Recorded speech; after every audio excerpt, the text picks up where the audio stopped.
basically he asked me, Taylor, are you here to test and express what you already can do?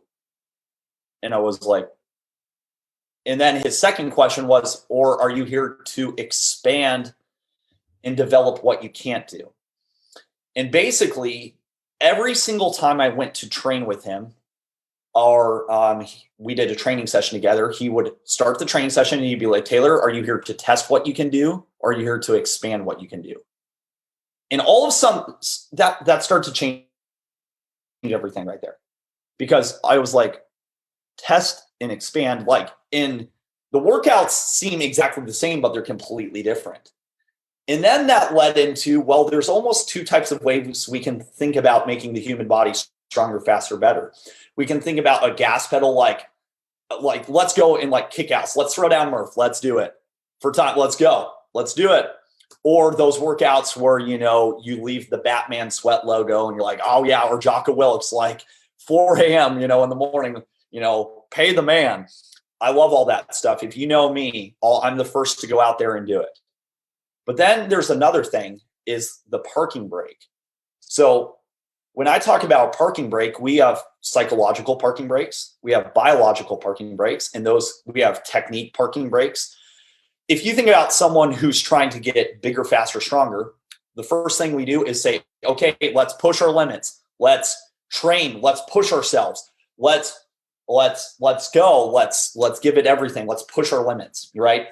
And what you end up doing is you end up breaking yourself because people haven't thought about it in the inverse, which means if you have all these biological parking brakes, imagine if you and I were pulling up to a stoplight next to each other. I'd probably be on my bike.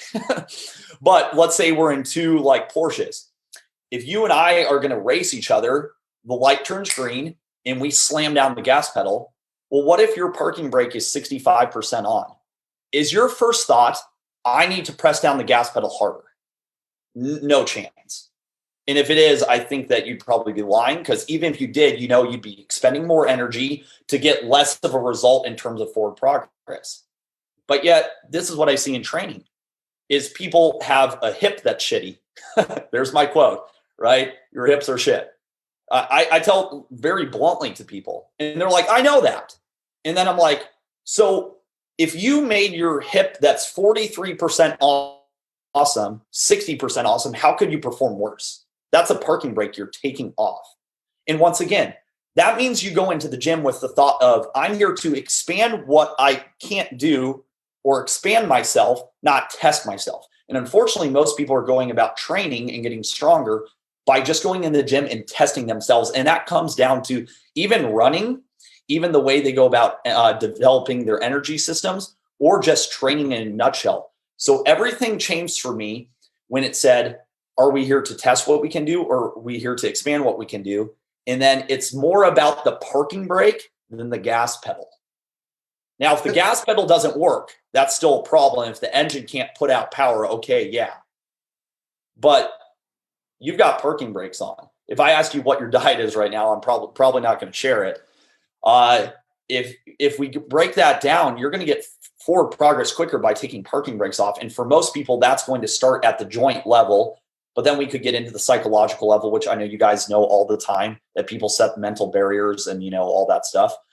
But that's where it all started. And that's the conversation I'm continuing to have, is there's a lot of people that know how to get people strong, fast, awesome. I'm not the first. I won't be the last. And we've known how to do that for many years. How long have we been deadlifting for? Oh, forever. Hundreds of years. We've picked up heavy stones. I don't need to convince someone how to get strong. You guys know how to get strong. Everyone does. Okay, cool. So if we all know how to get strong, it's not about what works, because we've known what works for a long time. It's about what's optimal. And I'll even take that a step forward further. It's about what's optimal for the individual, right? So that's the conversation I like having with people, and it's uncomfortable. It's fun.